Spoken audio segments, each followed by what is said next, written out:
ಕನ್ನಡದ ನಟ, ನಿರ್ಮಾಪಕ, ನಿರ್ದೇಶಕ ದ್ವಾರಕೀಶ್ ಅವರಿಗೆ ಇಬ್ಬರು ಪತ್ನಿಯರು. ಮೊದಲ ಪತ್ನಿ ಅಂಬುಜಾ, ಎರಡನೇ ಪತ್ನಿ ಶೈಲಜಾ.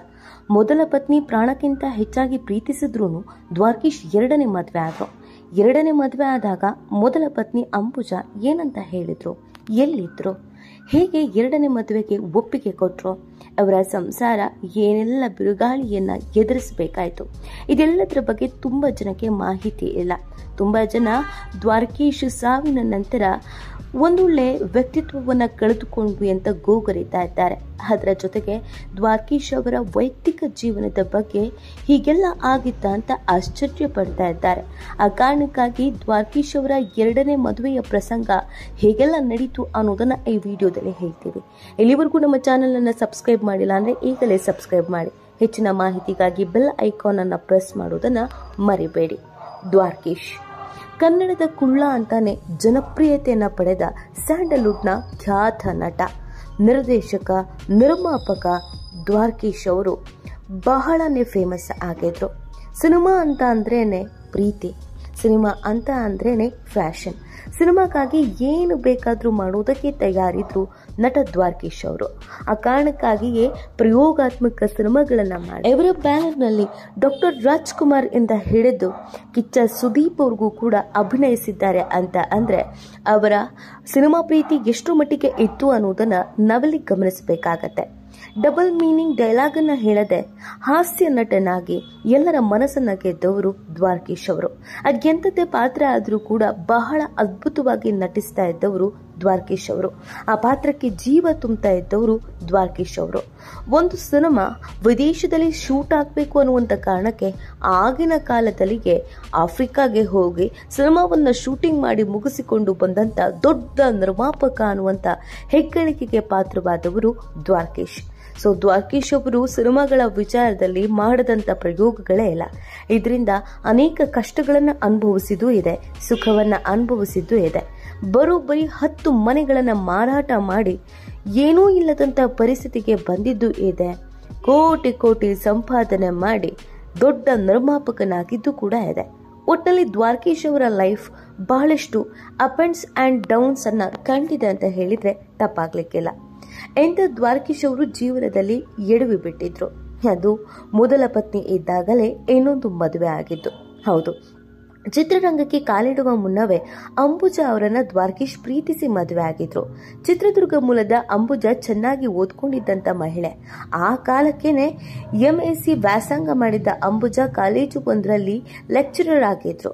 ಮದುವೆ ಆದ್ಮೇಲೆ ವೃತ್ತಿ ಮುಂದುವರಿಸೋಕೆ ಅಂಬುಜಾ ಅವರನ್ನ ದ್ವಾರಕೀಶ್ ಬಿಡ್ಲಿಲ್ಲ. ಚಿತ್ರರಂಗಕ್ಕೆ ಕಾಲಿಡುವ ಸಮಯ ಬಂದಾಗ ಪತ್ನಿ ಅಂಬುಜಾ ಅವರನ್ನ ದ್ವಾರಕೀಶ್ ಕೇಳಿದ್ರಂತೆ. ಆಗ ನಿಮ್ಮಿಷ್ಟವೇ ನನ್ನಿಷ್ಟ, ನೀವೇ ನನಗೆ ಪ್ರಪಂಚ, ನಿಮ್ಮನ್ನು ಬಿಟ್ರೆ ನಂಗೆ ಬೇರೆ ಏನು ಬೇಡ ಅಂತ ಪತಿಗೆ ಅಂಬುಜಾ ಹೇಳಿದ್ರಂತೆ. ಅಷ್ಟು ಪ್ರೀತಿಯನ್ನ ಮಾಡ್ತಾ ಇದ್ರು ಅಂಬುಜಾ ದ್ವಾರಕೀಶ್ ಅವರನ್ನ. ಹಾಗೆ ನೋಡಿದ್ರೆ ದ್ವಾರಕೀಶ್ ಅವ್ರಿಗಿಂತ ಅಂಬುಜಾ 6 ತಿಂಗಳು ದೊಡ್ಡವರು. ದ್ವಾರಕೀಶ್ ಅವರನ್ನ ಪ್ರಾಣಕ್ಕಿಂತ ಹೆಚ್ಚಾಗಿ ಅಂಬುಜಾ ಪ್ರೀತಿಸ್ತಾ ಇದ್ರಂತೆ. ಪತಿ ದ್ವಾರಕೀಶ್ ಅವರನ್ನ ಅಂಬುಜಾ ಎಂದೂ ಪ್ರಶ್ನಿಸಿದವರಲ್ಲ. ದ್ವಾರಕೀಶ್ ಅವರಿಗೆ ಇಷ್ಟದ ಅಡುಗೆಗಳನ್ನ ಮಾಡಿಕೊಡೋದ್ರಲ್ಲಿ ಅಂಬುಜಾ ಸದಾ ಮುಂದು. ಅಂದ ಹಾಗೆ ದ್ವಾರಕೀಶ್ ಹಾಗೂ ಅಂಬುಜಾ ದಂಪತಿಗೆ 5 ಜನ ಮಕ್ಕಳು: ಸಂತೋಷ್, ಯೋಗೇಶ್, ಗಿರೀಶ್, ಸುಕೇಶ್ ಹಾಗೂ ಅಭಿಲಾಷ್. ದ್ವಾರಕೀಶ್ ಹಾಗೂ ಅಂಬುಜಾ 62 ವರ್ಷಗಳ ಕಾಲ ಸುದೀರ್ಘವಾದಂತಹ ಸಂಸಾರವನ್ನ ನಡೆಸಿದ್ರು. ಇನ್ನು ಎರಡನೇ ಮದುವೆ ಮಾಡ್ಕೊಂಡ್ರ ಅಂತ ದ್ವಾರಕೀಶ್ ಅವರನ್ನ ಯಾರಾದ್ರೂ ಕೇಳಿದ್ರೆ, ನಾನ್ ಮಾಡ್ಕೊಂಡ್ಲಿಲ್ಲ, ಅದಾಗಿದ್ದ ಅಷ್ಟೇ, ಎಲ್ಲವೂ ದೈವ ಇಚ್ಛೆ ಇರಬೇಕು ಅಂತ ದ್ವಾರಕೀಶ್ ಉತ್ತರಿಸ್ತಾ ಇದ್ರು. ಎಲ್ಲವೂ ಚೆನ್ನಾಗೇ ಇತ್ತು. 5 ಜನ ಗಂಡ್ಮಕ್ಳು, ಪ್ರೀತಿಸಿ ಮದುವೆ ಆಗಿದ್ದು, ಪ್ರೀತಿಯೇ ಜೀವನ ಅಂತ ಬದುಕ್ತಾ ಇದ್ದ ಪತ್ನಿ. ಹಾಗಿದ್ರೂ ಕೂಡ ದ್ವಾರಕೀಶ್ ಎರಡನೇ ಮದುವೆ ಆಗ್ತಾರೆ. ಯಾಕೆ ಮದುವೆ ಆಗ್ತಾರೆ? ಹೌದು, ಅಂತ ಪರಿಸ್ಥಿತಿಯನ್ನ ದ್ವಾರಕೀಶ್ ಎದುರಿಸಿದ್ದು ಯಾಕೆ? ಕಷ್ಟದ ಪರಿಸ್ಥಿತಿ ಏನಾದ್ರೂ ಎದುರಾಗ್ಬಿಟ್ಟಿತ್ತ ಅಂತ ಪ್ರಶ್ನೆ ಮಾಡಿದ್ರೆ ಖಂಡಿತ ಇಲ್ಲ. ಅದು ದ್ವಾರಕೀಶ್ ಹೇಳಿದ ಹಾಗೇನೆ ದೈವ ಇಚ್ಛೆ. ದ್ವಾರಕೀಶ್ ಹಾಗೂ ಅಂಬುಜಾ ಅವರದ್ದು ಅನ್ಯೋನ್ಯ ದಾಂಪತ್ಯ. ಚಿತ್ರರಂಗದಿಂದ ಅಂಬುಜಾ ದೂರ ಇದ್ರು. ಪತಿ ಮೇಲೆ ಅವರಿಗೆ ಅಪಾರ ಪ್ರೀತಿ. ಪತಿ, ಮನೆ, ಮಕ್ಕಳ ಮೇಲೆ ಅತೀವ ಕಾಳಜಿ ವಹಿಸ್ತಾ ಇದ್ರು ಅಂಬುಜಾ. ಹೇಗಿದ್ರು ಎರಡನೇ ಮದುವೆ ಆಗುವ ಪರಿಸ್ಥಿತಿ ದ್ವಾರಕೀಶ್ ಅವರಿಗೆ ಎದುರಾಗೇ ಬಿಡ್ತು. ಹೌದು, ಗೌರಿ ಕಲ್ಯಾಣ ಸಿನಿಮಾದ ಮೇಕಿಂಗ್ ಸಂದರ್ಭ ಅದು.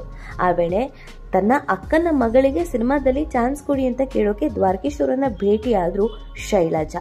ಅಲ್ಲಿಂದ ಶೈಲಜಾ ಹಾಗೂ ದ್ವಾರಕೀಶ್ ಮಧ್ಯ ಒಂದು ಸ್ನೇಹ ಬೆಳೆಯುತ್ತೆ. ಶೈಲಜಾ BSc ಪದವೀಧರೆ. ಆಗ ಸ್ಟೇಟ್ ಬ್ಯಾಂಕ್ ಆಫ್ ಮೈಸೂರಿನಲ್ಲಿ ಶೈಲಜಾ ಕೆಲಸ ಮಾಡ್ತಾ ಇದ್ರು. ಶೈಲಜಾ ಹಾಗೂ ದ್ವಾರಕೀಶ್ ಮಧ್ಯೆ ಆತ್ಮೀಯತೆ ಬೆಳೆಯಿತು. ಶೈಲಜಾ ಅವರ ಅಕ್ಕನ ಮಗಳಿಗೆ ಸಿನಿಮಾದಲ್ಲಿ ದ್ವಾರಕೀಶ್ ಚಾನ್ಸ್ ಕೊಡ್ಲಿಲ್ಲ. ಆದ್ರೆ ಶೈಲಜಾ ಅವರೊಂದಿಗೆ 2ನೇ ಮದುವೆ ಆಗ್ಬಿಟ್ರು.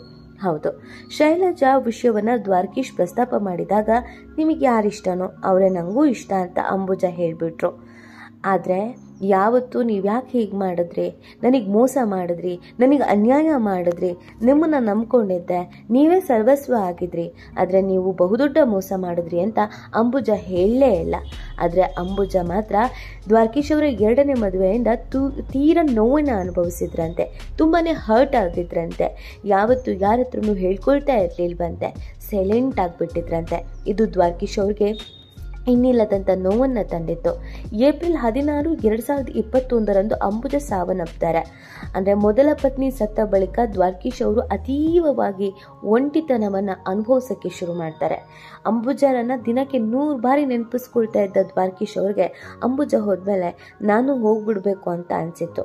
ಅದೇ ಏಪ್ರಿಲ್ 16, 2021 ಅಂಬುಜಾ ಸಾವನ್ನಪ್ಪಿದ್ರೆ, ಅದೇ ಏಪ್ರಿಲ್ 16, 2024 ದ್ವಾರಕೀಶ್ ಸಾವನ್ನಪ್ತಾರೆ. ಅವರಿಬ್ಬರದ್ದು ಅವಿನಾಭಾವ ಸಂಬಂಧ ಅನ್ನೋದಕ್ಕೆ ಇನ್ನೇನು ಬೇಕು ಹೇಳಿ ಎಕ್ಸಾಂಪಲ್.